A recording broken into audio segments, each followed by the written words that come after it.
Fareed, thank you so much for joining us. A real pleasure to have you as part of our conversations on curating. Um, and we've a lot to talk about, a really exciting conversation ahead. I wanted to give you just a brief introduction for our viewers. And Fareed Raccoon is trained as an architect. He self-describes himself as wearing many different hats, depending on who is asking. A visiting lecturer in architecture department of university in Indonesia. He is also part of the artist collective Ruangrupa, with whom he co-curated Transaction Sonsbeek 2016 in the Netherlands. As an instigator, he has permeated various global institutions such as the Centre Pompidou, the Venice Biennale, MMCA Seoul, Biennale de Sao Paulo, the Dutch Arts Institute, and many others besides. Fareed, thank you so much for joining us. Thank you. Pleasure is all mine. Hopefully we can have a fruitful discussion this time. Thank you. I mean, Fareed, I'm aware that we have quite a diverse audience tuning in to watch today, and I thought maybe it might be nice in the first instance for people who may not be so familiar with ruangrupa or your practice, that we would give them an opportunity to understand it a little bit more. If you described in a bit of detail a project that you felt maybe captured the ethos of ruangrupa. Yeah, I think that I can start by sharing screen, this one. This is a video of you see it? Okay? Yes, perfect. I'll talk over it so we don't need the audio. But like, yeah, we started in 2000, by a group of artists. I myself was not one of the co-founders. I knew them when I was still in the university, so during my student days in 2003, 2004, something like that. And then I just like started to hang out with them because of, in my own experience, at least at that moment, no one was talking about the stuff that I wanted to talk about in the much more like, you know, relaxed but still deep way, let's say. So about the city, about what we can do creatively in the city, etc.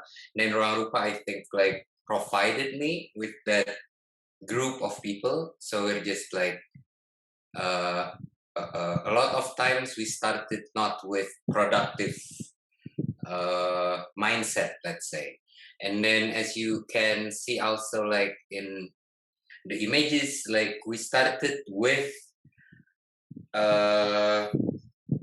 building infrastructures, let's say, the way we understand it, because there was none for us at that moment. So we rented houses, and then a lot of artistic collective in Indonesia started this way, right? They rent house and then turn it into something more public, becoming like an exhibition, workshops, screening, etc., etc. So I think like that act actually of like one, building infrastructures when there's none for ourselves, and then the second, turning something much more domestic and relaxed, so it's not turning a shop or an office into our space. It is a house, rented house, you know, turn it into something more public. It's kind of like underline a lot of our sensibilities, because like if you put us, or most of us, if you put us into an office setting, that is almost like our kryptonite. We couldn't work that way. And then see, Jakarta as a city provided us with a lot of spaces, let's say, so public spaces as well. We tried to intervene in there. What you see here is like what we call Jakarta 32, a student forum. So we started it in 2004, and then it is because like at that moment, the students actually felt myself included, that there was a need for a space or a platform to connect different students from different departments, different disciplines, different universities as well, to build upon something, because like it's kind of like siloed at that moment. And then besides being a forum, then it also became like uh, an exhibition format, for every 2 years, for several editions. And then at that moment we could, because ruangrupa had become an artistic collective, so there's an access to the National Gallery, and then we provided these students to exhibit in the National Gallery. At that moment, it was something that's considered to be breakthrough. And then Jakarta, besides Jakarta 32, other biannual events that we kind of like routinely held up until 2017, started in 2003, is Okay Video, which you are seeing right now. It's like, it started as a video art festival, international video art festival, because we were interested in talking about the medium. At that moment, we felt that no one was talking about video art in the way we wanted to talk about it. So we used this kind of like festival format to invite other people, to push ourselves to think about it, to write about it, to reflect about it, and to actually to also, of course, to experience video arts. Throughout the years, it changed into like only video, and then to media art, to new media art festival, etc., etc. And then, yeah, I think like from that, I think like we kind of like build our sensibility. And then also like for what we deem important is for us as an artistic collective to argue aesthetically how collective work can be done, and then we use the banner of collective banner instead of like a collection of individuals exhibiting something together. So like what you're seeing right now is the Kuda, a project that we devised for Asia Pacific Triennial in Brisbane, in Kagoma, in Brisbane. And then in this, like we stitched a lot of things together. It became a museum inside a museum. And then we stitched real and fictional history together. We imagine the Kuda, a band from Bogor that we knew at that moment. They're still existing right now. We imagine if they existed in the 70s as a punk band as well, and then have a relationship, even like influence for Australian punk bands also in the 70s, and then how it kind of like played a part in the political, Australian political climate at that moment. So I think I can stop there for answering this question for now. Thank you. Thank you, Farid. I hope it was not too long. No, absolutely perfect.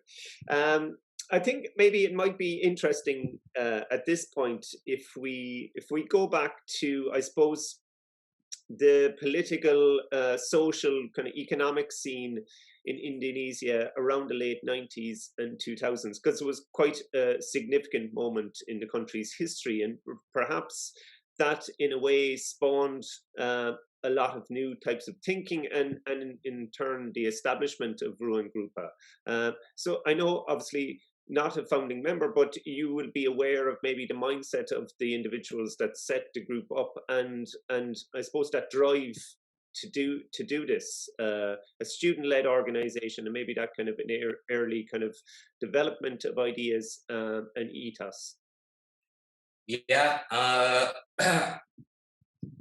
yeah. The founders actually like gang up together before ruangrupa was formed. No, like making concerts together. I think like that particular approach, like making concerts together, making musical events together, was like the glue for a lot of us, up until now actually. And then, of course, the political situation at that moment, for those of you who didn't know, maybe like 1998 was the year when the military regime in Indonesia ended, what's called Orde Baru or the New Order. And then under that regime, like the ability to congregate under one roof for more than 3-4 people were questionable. You know, like the state had the right to question anyone who did that. So there was an euphoria, of course, like of of being together. And then it's not only in the arts. Up until now, I think we learned a lot as well from other disciplines like farmers, fishermen, etc., who also like work collectively. So that euphoria was also like not exclusive to ruangrupa. I think like there are up until now, I think like so many Indonesian artists found collective as like forming a collective, for example, as a very fruitful way of working. So for us, it's kind of like it started with the euphoria, and then we learned more and more, and also like throughout the years what collectivity could bring, even up until now. You know, like for Documenta, we're still promoting that like a way, because we don't know other ways to work. You know, like that's our main way of working, especially in the contemporary art field. And also like with Good School, for example, our latest iteration, it's also like an informal educational platform for collective and in ecosystem building. That's how we call it. So we see it as like filling the gaps, because like study about collective, although it's very very prominent, at least in Indonesian context, study about that is still minimal, let's say. So we did that, and then politically, I think like one thing that I could share, maybe it's like working collectively with a lot of other people. There's no single politics, let's say, political views. So it doesn't mean that we're apolitical, but it's much more how we can learn from each other despite or because of actually our diverse political views. Thank you, Farid. I think there's a lot there that I'd like to touch on.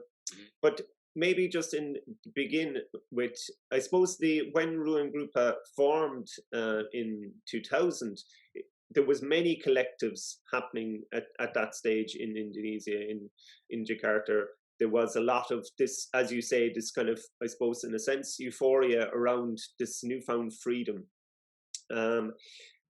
Could you talk to us about maybe the responses, audience responses, community responses to some of those, I suppose, over those first set of years, responses to the projects that you were developing and putting in place?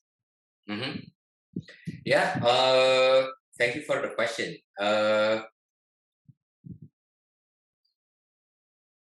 I think like because like it's kind of like different from my side, because I saw them as a youth, you know. So it's kind of like up until now, I think young people kind of like appreciate our existence because we can cater for them, and then our way of talking, our way of communicating, the events that we're making, all those kind of stuff kind of like relate to them easily, relate to me at least, related to me easily at one point.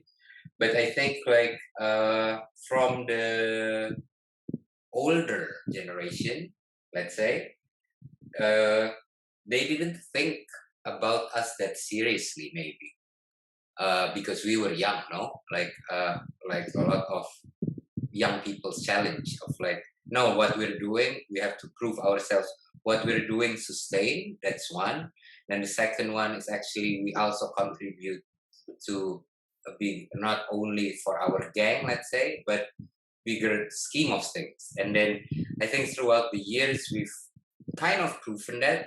So there's a shift in that, let's say, especially of course in the last 3-4 years. But yeah, it was kind of like that. Like uh, these people who are doing or were doing street art and making music videos, like they didn't think we would last even, I think. Because yeah, they're just like having a good time, etc., making musical events, concerts, parties, and then when they got old, those strategies would get old as well, and then they would get tired about doing that, all those kind of stuff. But I think like we grew up as well, so we became adult ourselves. Like we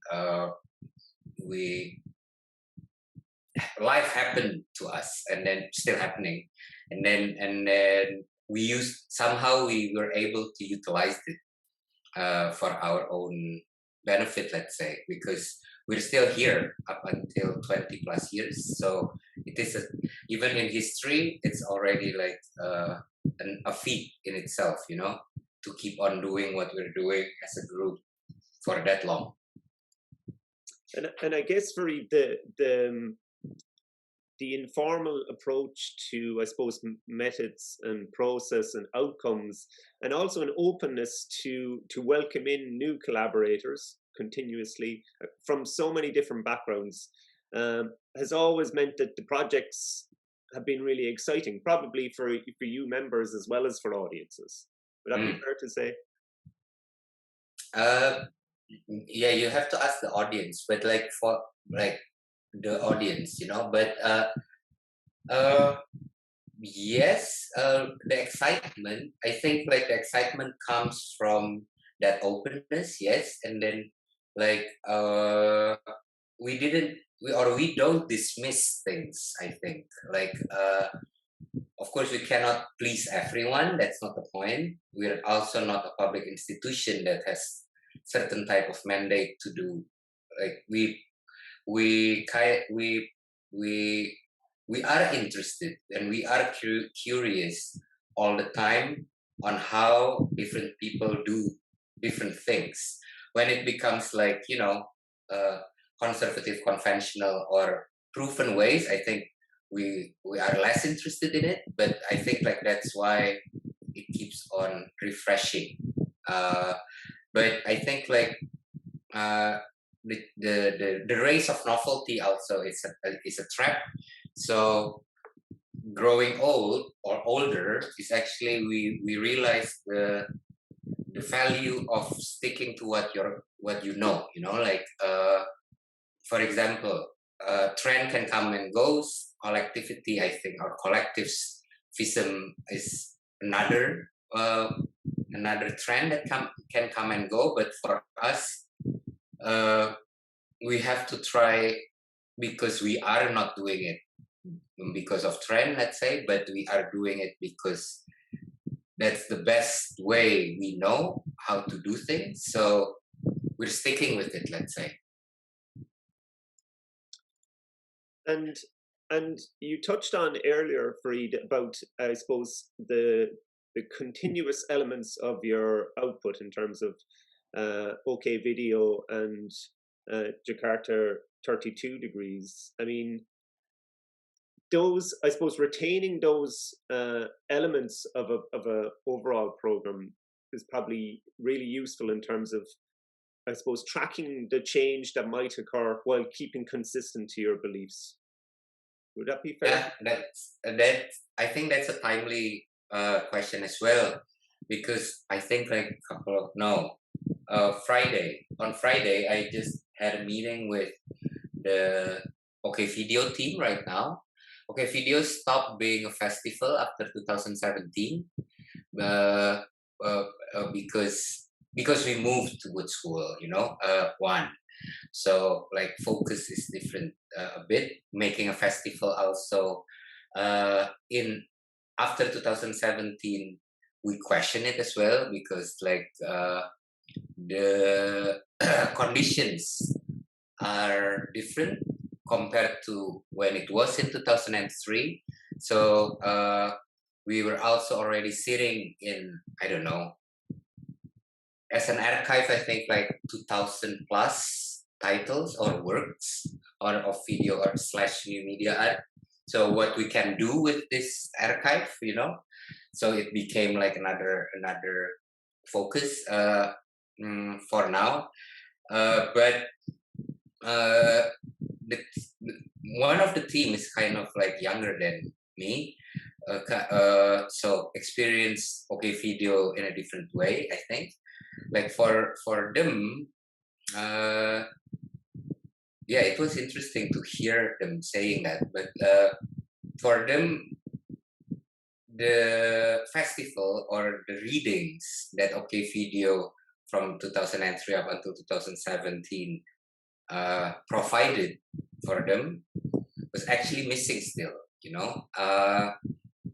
Right now there is still a need for that, like the reading, the continuous reading of how certain medium play a part in the social, like in a larger social life, in a society or a community level, you know. uh, how we came up with that, with the themes, etc., etc. So uh, keep on questioning that. I think like also the role of not only artistic readings in a sense like themes or titles or focus or those kind of stuff, but also like format, whether it's a festival, whether it's exhibition, whether it's only like a screening, or whether it's one big event for 2 weeks, or like breaking smaller events into much more regular basis, all those kind of stuff. It's actually still something to talk about in a sense like it's an alibi a lot of times also for us to meet new people, meet new friends. So we keep on getting jolt of new energies from different type of energy. So like the circle of friends keep on extending bigger and bigger. Not ruangrupa itself or not good school itself as an entity gets bigger, but like the circle of friends are more important to get bigger. Yes, and that, I suppose, in a sense, there's a generosity in that as well, in terms of actually inviting in new people and sharing with them your experiences and your knowledge, which takes us along, I think, nicely to, I suppose, two projects, two parts of your program that are really interesting, and which began as the ecosystem and has recently led and evolved into Good School. So perhaps, I mean, that kind of nature of collaboration between writers and creatives, and you're an architect, a trained architect yourself, an artist, and that type of shared ideas and collaboration and kind of the energy and I suppose different types of critical thinking that kind of emerge from those conversations. Could you take us maybe give us a little bit of insight into ecosystem and what was happening in that space, and I suppose what we're interested in maybe is the kind of experiences of being in that type of space and the projects that emerge from it. Yeah, I can answer that question again by sharing my screen, I think, because talking over a video with visuals would help to understand instead of me talking about it only.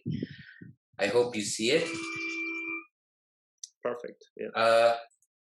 So the notion of ecosystem or even lumbung started when we gang up together, not only ruangrupa but also other collectives in Jakarta, and then we found this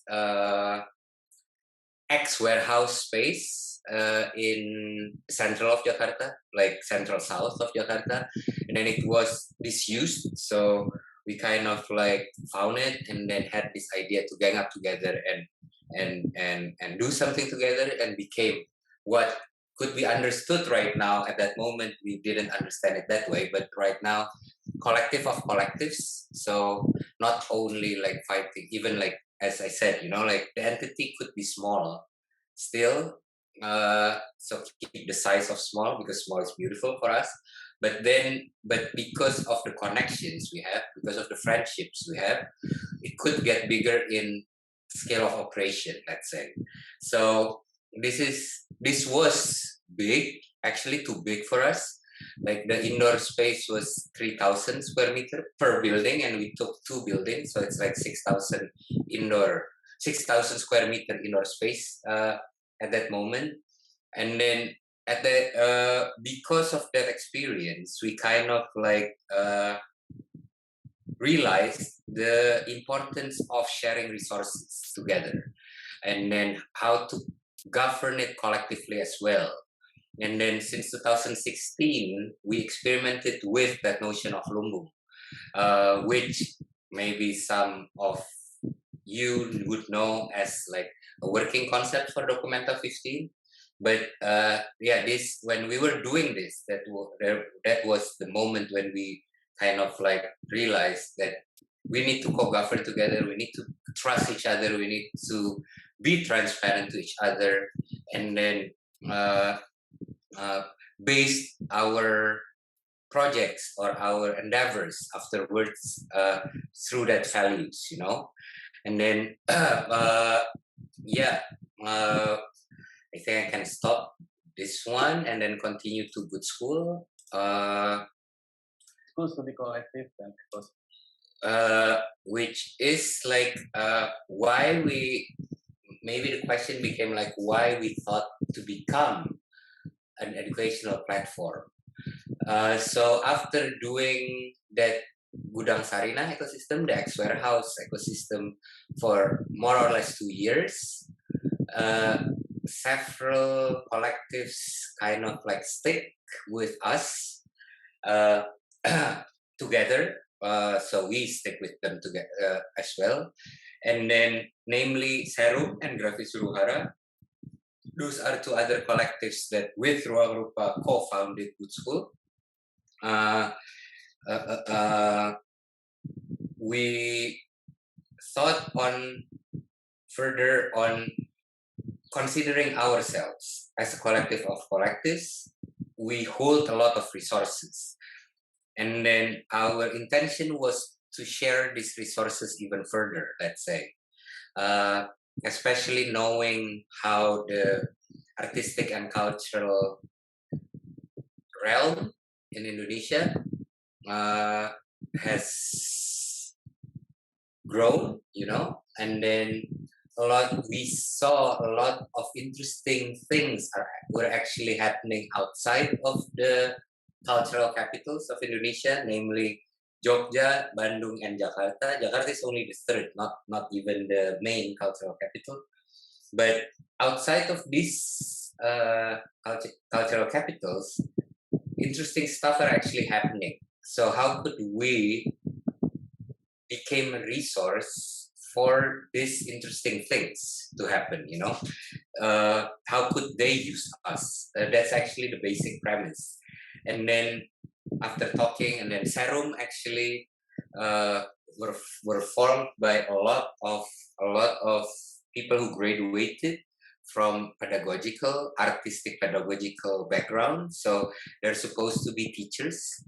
So at that moment, we thought that it's a natural progression to change ourselves into a school, like whether it's of course we will never be able to be formal, I think, but this loose informal collective improvisational nongkrong or hanging out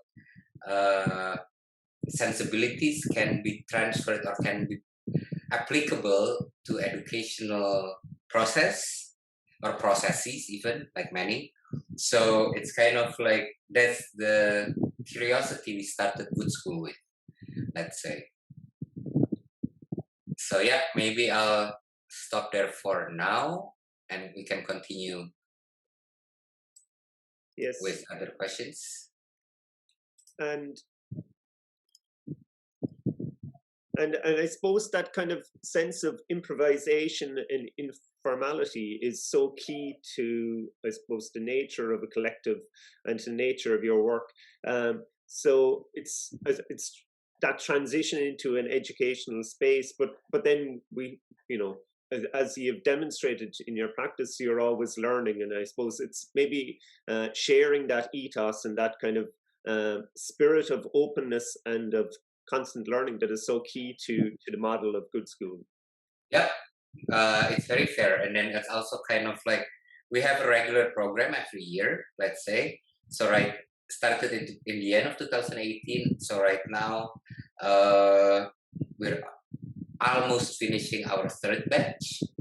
And then every batch we kind of like learn something new, and then we rarely repeat ourselves, let's say. Like the latest one is actually we gave up the idea of having financial retribution from the participants of Good School regular program.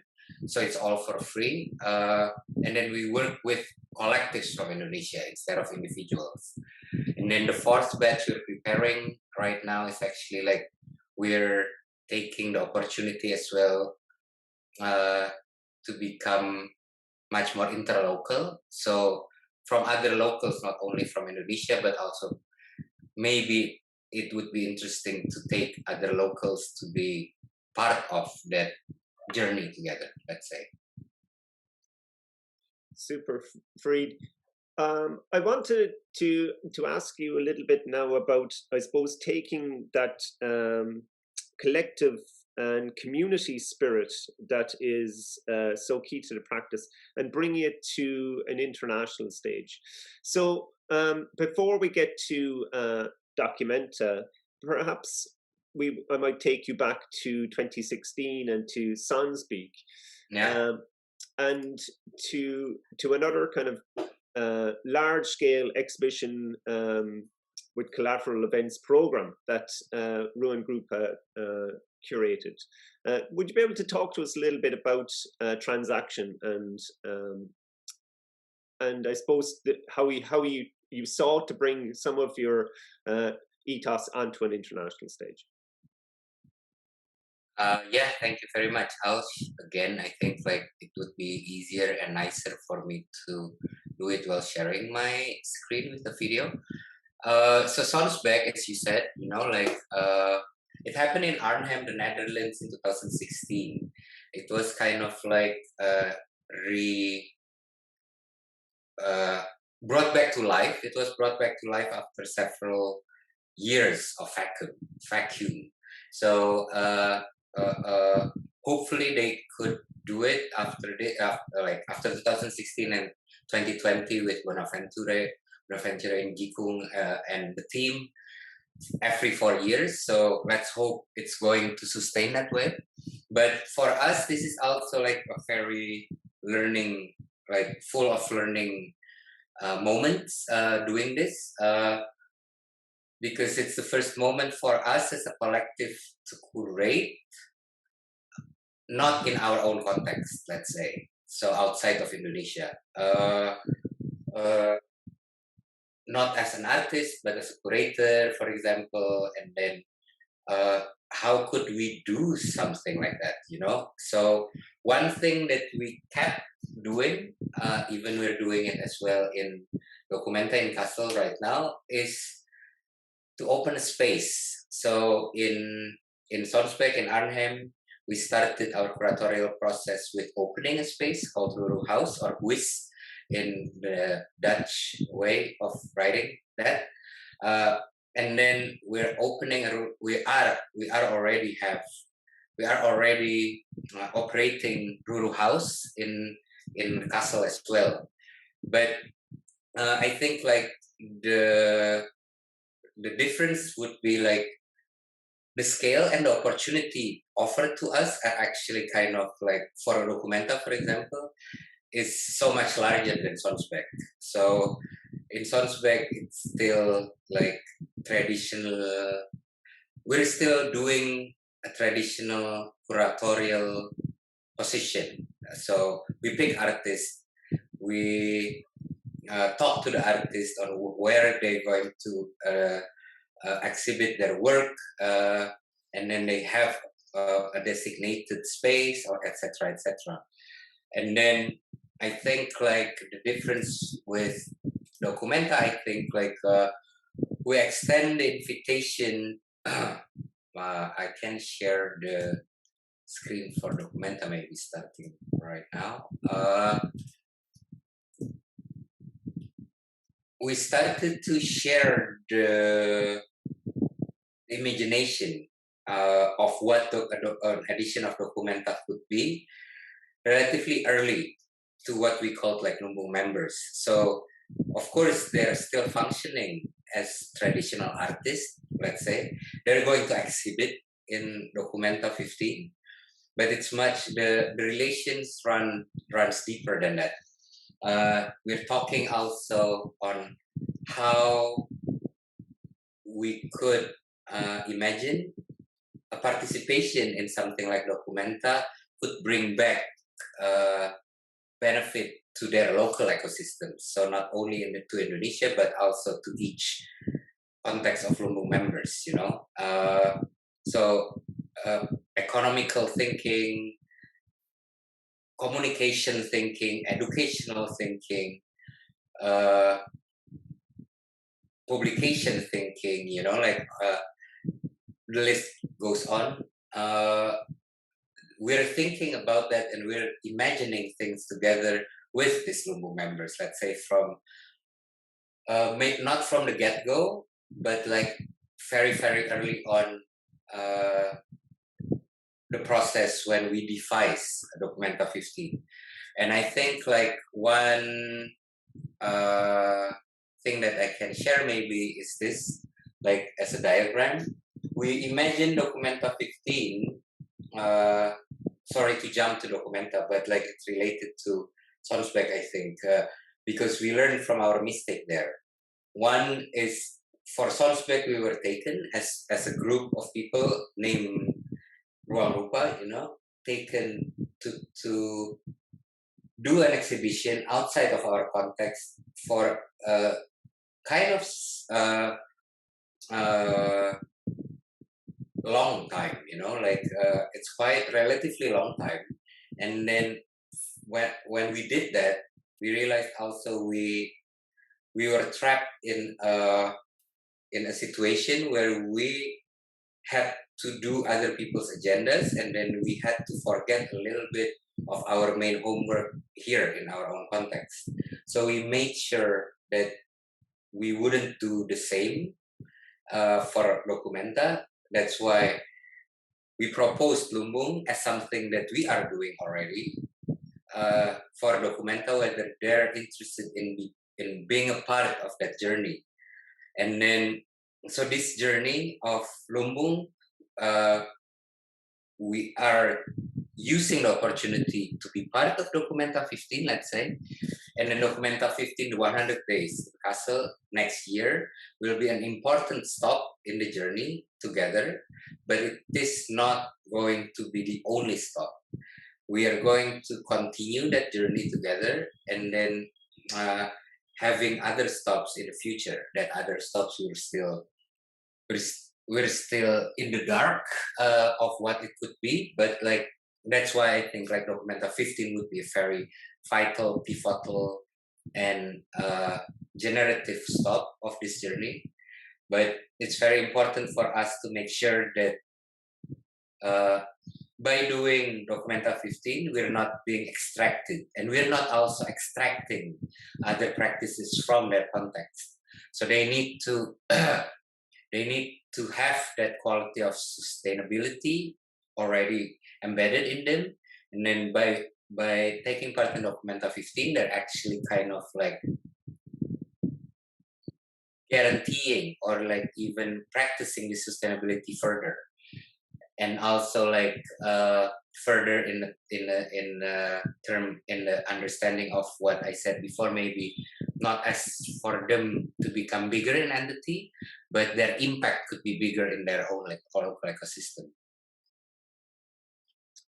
I hope I didn't take too long of a time. Fascinating, very absolutely amazing, and very exciting to think that international travel will be opened up for all of us next year, and we'll have the opportunity to visit Germany and to visit Documenta.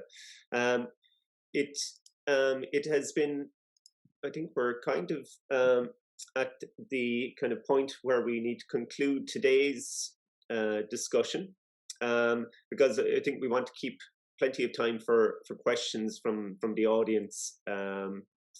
So Farid, thank you so much. It's provided us with I think lots of nice talking points for the public to come in and ask questions. I'm sure there will be many questions. And we've covered quite a bit even in a short period of time, so I really appreciate it. Thank you very much to have me here, and then looking forward to continue the conversations with the audience as well. Super, Farid, absolutely brilliant. Thank you so much.